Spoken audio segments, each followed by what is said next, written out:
today to learn a little bit about how to organize your Google Drive. So I don't know about you guys, but we've been using Google Drive for a long time and it is getting cluttered in there.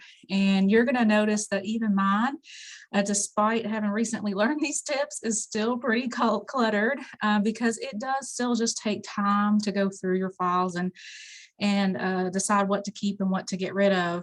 But I recently attended a training with Google Workspace, which you probably get emails from Google Workspace and don't even pay attention to them. But one time I did pay attention and they had a great session on just organizing your Google Drive. And I learned a few tips and tricks during that little Google Workspace session. And I'm going to share some of those with you today. And then I just kind of named it after one of my favorite organizers, which is Marie Kondo. For those of you who've not watched her series on Netflix, she is very excited about organizing things and taking all the things in your life that don't bring you joy and getting them out of your life. And there's a lot of files in my Google Drive that are not bringing me joy right now. So we're going to go through those. You have access to this hyperdoc here that has links in it and some fun gifs of Miss Marie Kondo herself. And at the very end, there's a little YouTube video that goes over some of the tips again and the step-by-step. But I'm going to go through those with you now and add a little bit to what that video taught me about organizing and keeping up with my Google Drive. So you're actually going to see my live drive. So just keep that in mind as we're looking at it, that these are files that I'm currently using. And I'm just going to hope that there's nothing super confidential that comes up during this recorded training today. Hopefully not. I don't think I have anything too terrible in here right now.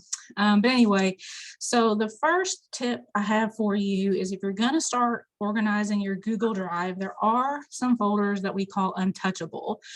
These are folders that certain apps and other programs that you use require that they be there in order for those programs to work. So if you're getting ready to clean out your Google Drive, there's a few that are considered untouchable. The main one being your Google Classroom file. So if you have a Google Classroom set up for any purpose, if you have multiple Google Classrooms, they have their own file and you don't want to delete that file because it'll delete all the work that your students are doing in your Google Classroom, and all the assignments that are linked up in that classroom would be deleted as well. So don't touch your Google Classroom folder. Another one that I have that I would never want to touch is my Screencastify folder, because I make a lot of screencasts for my staff and they automatically load to that folder, and then I would lose all of those lovely screencasts that I've recorded over the years. So that's another place you want to kind of stay away from. Any kind of Google extension or program that you have is going to have its own folder, and it's usually named after the extension of the program, so you'll notice it when you're going through your files. For example, I use Autocrat sometimes when I'm inside of Google Sheets and whatnot, so I'll probably have an Autocrat folder on here somewhere. You can see I have a lot of folders. So folders are good. But the tip that I'm going to go over next, after you've talked about your untouchables, is we've got those orphaned files. We have millions of them. I still have millions of them. Orphan files are those untitled things that, you sat down one day and you're like, oh, I'm going to make a file for this. And I open up a Google Doc and then something happened, somebody came to your office and asked you a question, or you had somebody come by and you're like, oh, I don't have time to deal with this right now. And it got left in your Google Drive as untitled. It may have no words in it. It may have one word in it. It may have a picture in it that you don't need anymore, but it's untitled. And so what you have to do to get rid of those, and an easy way to get rid of those, is just go up to your search options. And we're looking for any type of file, but this is really key. We only want the ones that are owned by me, because you may have something in a shared file that's called untitled that someone shared with you that they might still be using. And it would be kind of rude to delete their file without them knowing. So you want to make sure that you're only picking up ones that are owned by me. All right. And then they can be from any time, but I'm going to specifically look for ones today that are just in my drive. Okay, so I'm going to select that because I don't really want to look for the ones that are in my shared drives or my shared with me. I'm just focusing on cleaning out my personal Google Drive, and I'm going to hit search, and it's going to find, oh, I forgot to put the word untitled in there. let's see here. There we go. Item name. We want untitled, right? And we're going to search for that. And you're going to see I have lots and lots of untitled documents. Well, I've gotten rid of most of them because I practiced before I got here today, but that's okay. I still have a couple. Oh, here's one I made the other day for a kid that was in the office that needed some math to do. And I just copied and pasted some touch point math, and I don't need that anymore because he's not up here today, which that's good because I'm busy. And so I'm going to hit remove that file, and that's going to move to trash. I don't need that. I don't know what this is, but I made it October 18th. It doesn't seem like it's important to me. I haven't named it. So I'm going to remove that one. And this one has nothing in it, so it's going in the trash as well. Now I've just cleaned out all my untitled files. Now there may have been some that I wanted to keep, in which case I would have just opened them up or right-clicked on them and gave them a name. And that way I would still have those files.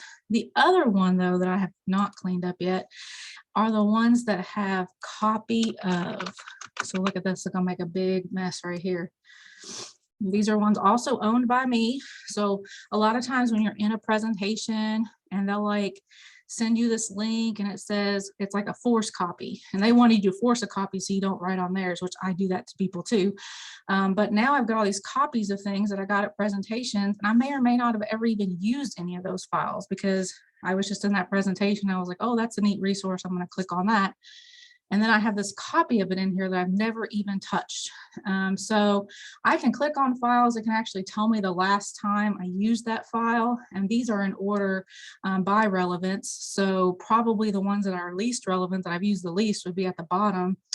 But like I did go to one, I was a host, like Sean is a host of this session. I was a host one time for somebody that was doing a Bitmoji classroom session. And I was like, I don't need a Bitmoji classroom. So I got this stuff in here about Bitmoji classroom. I don't need that. I'm going to get rid of that. Okay. That's not a file that I need. So anything, I'm going to go through those, I'm going to clean them out and just get rid of stuff that I'm not going to use. This is from last October. I already have that file somewhere else. So just cleaning out those copies of will get rid of a lot of stuff in your Google Drive that's just taking up space and cluttering up your files. So those two things right there will get you a lot of bang for your buck, cleaning up your orphaned files, your untitled, and your copy of, okay? The next thing I'm going to show you is the thing that I probably liked the most about the Google Workspace session is, I don't know about you guys, but when I first started using Google Drive and I really wanted to find a file, somewhere along the line, somebody said, oh, you know, you can just star that file and then you'll be able to find it easier.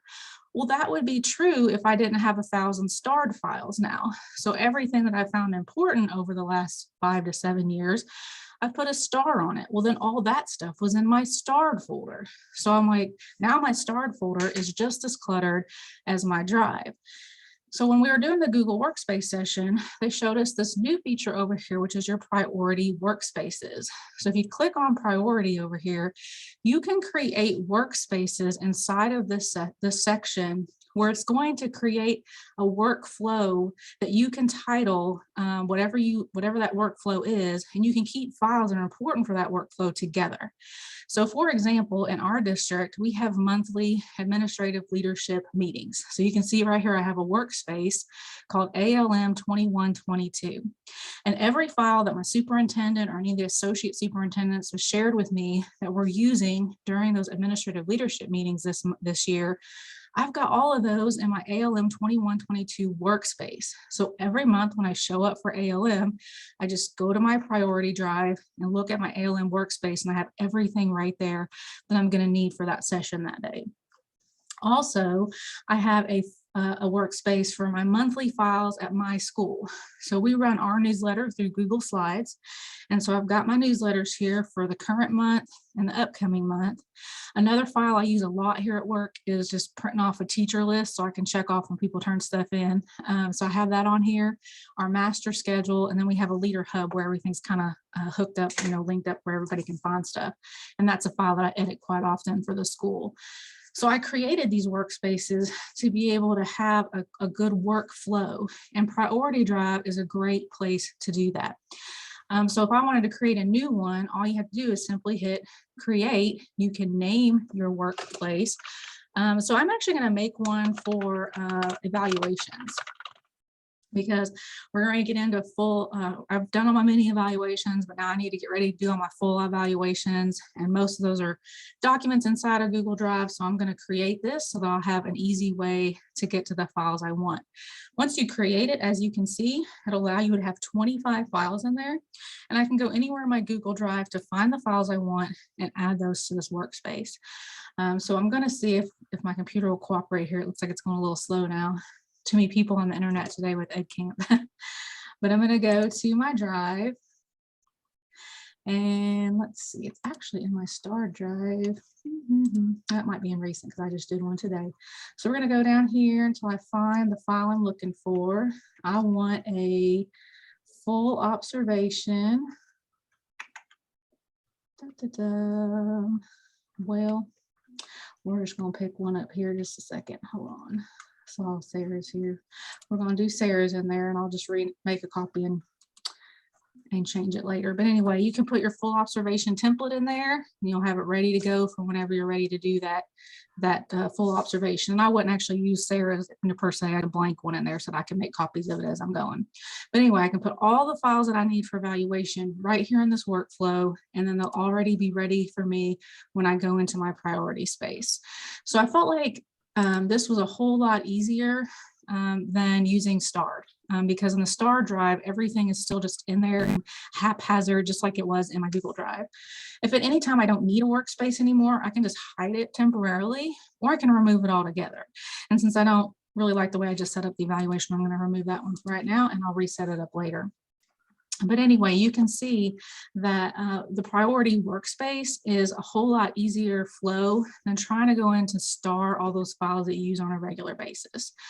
Another tool, though, if you do have a starred drive, which I've cleaned mine out recently, so it's not too bad now. It probably had, before I did this process, it probably had over 500 files in it, so it wasn't a very efficient use of organizing things. But I do like to color my file folders too. So like if it's something that I use quite often, which of course right now we're using a lot of COVID stuff, so the revised COVID procedures for my district are right here, and I just made that folder red.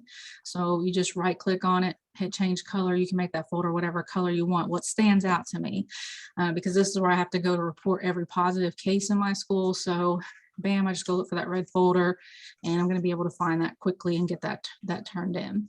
And that's a folder that's shared with me, so that's easier for starred to do. Shared with folders that are shared with you, you can star a lot easier than add them to your priority workspace because they're not actually your files. So there's a big difference there between priority workspace is stuff that you own, and you can put shared in there too, but I feel like with a shared folder, I don't really want to mess up someone's workflow that created that. So I'm just gonna put that in my starred folder. Okay. So that's just another way to organize some things. And I really, like I said, love the priority drive as a workspace. I thought it was a really great tool that's recently been added to Google. One thing is also, like we said, don't touch those untouchable folders. Also, don't do these steps on this folder shared with me, because those are all files that other people have shared with you, and they are constantly changing anyway. And you certainly don't want to go through there, like I said, and delete all their untitles or delete their copy of stuff. That would not be very kind to delete other people's files. And there's no sense in organizing this file because it constantly is changing as more people share stuff with you. So there's no sense in even trying to organize that one. And then the other key thing that you can do for search purposes is you can add descriptions to your folders with some keywords so that when you're looking for something, you can find it easier. Now, Google search is pretty advanced, and it'll search the title of the document. It'll even search within documents to find keywords. But I don't know about you guys, sometimes I will title a file something, and then when I'm looking for it, that title completely escapes my mind, but I can think of some other keywords that I might have called it. And so if I put those keywords in the folder description file, then it's going to search it and find it.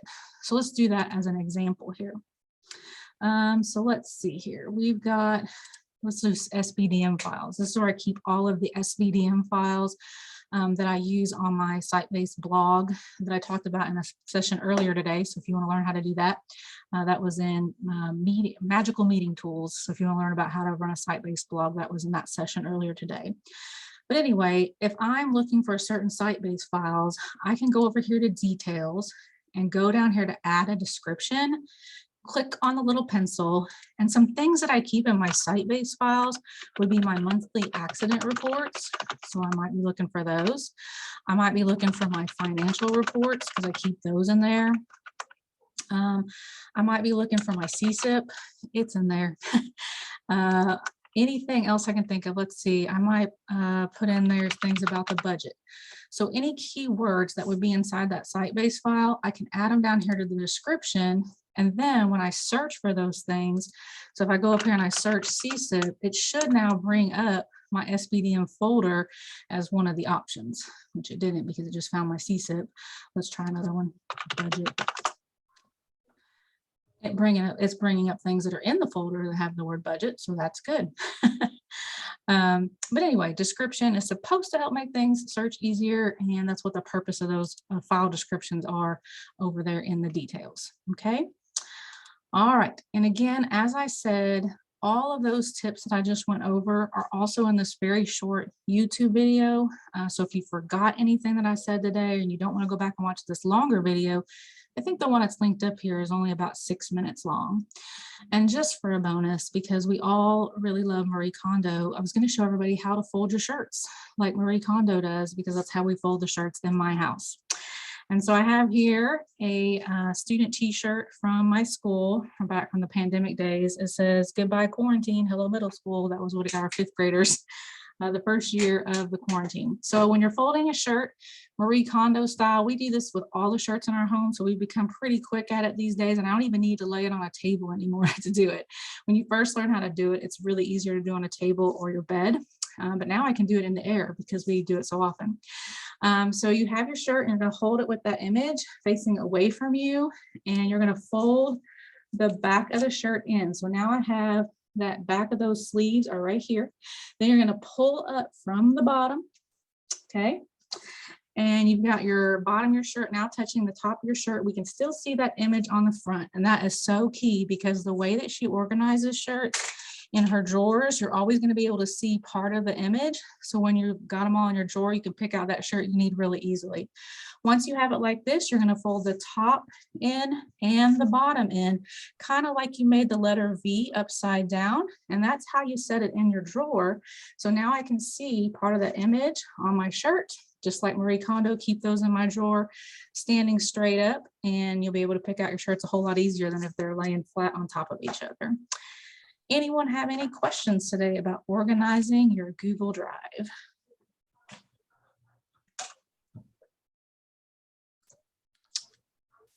No, thanks for taking it. I mean, I don't have any questions. I really like the features that have automatically come out from Google about having those, like persistent workspace folder. I love that strategy.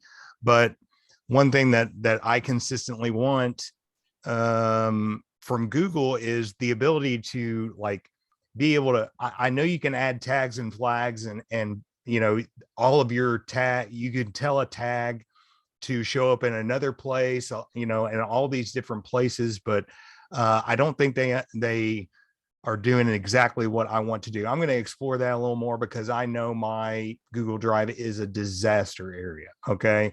Yeah. Just like you're saying. So anything that people can do to get more organized with their Google Drive is always a good thing. Absolutely. So thank you for that. Do we have any questions? Let me look in the, I don't yeah, have the workspace organization from Monica. Yeah.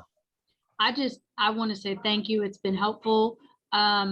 What's funny is my email, that's pretty organized. And I have all these different folders that as it's coming through, like, yeah, I need an email. I need a folder for this. And it is so detailed.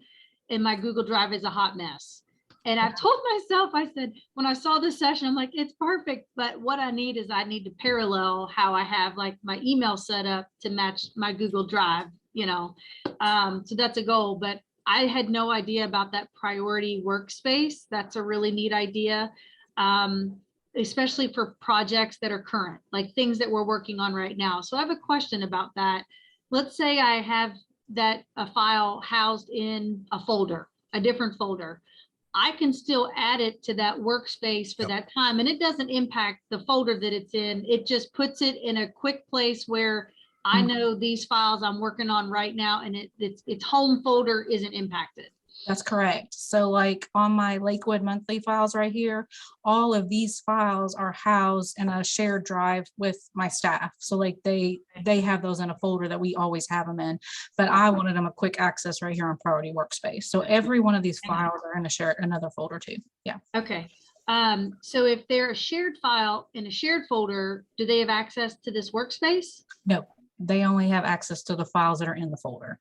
Gotcha. And then when I delete the workspace, everything just stays where it was. And then that priority workspace is just not in existence right now.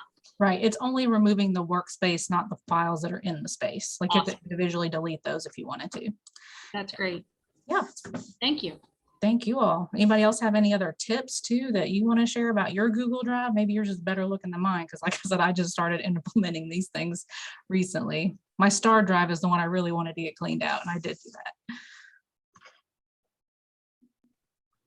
All right. Well, thank you guys for joining me today. And if you do have questions, or maybe